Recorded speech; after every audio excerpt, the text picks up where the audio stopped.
Hai korang. So hari ni jomlah teman Shu pergi minum air gula ataupun buat MOGTT. Environment dia memang selesa untuk pre-mom. Ada tempat tunggu yang tenang dan tak crowded.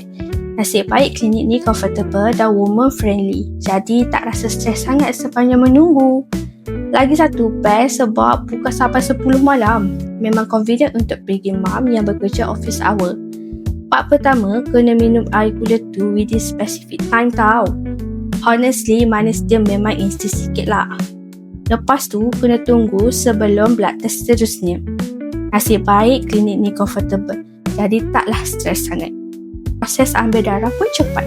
Honestly, MOGTT ni penting especially untuk check diabetes semasa pregnancy.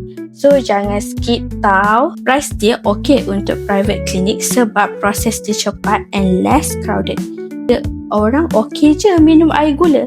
Ada orang yang rasa pening, loya, nak muntah. So setiap orang experience dia berbeza. Siapa yang ada appointment untuk MOGTT nanti, janganlah overthinking sangat tau.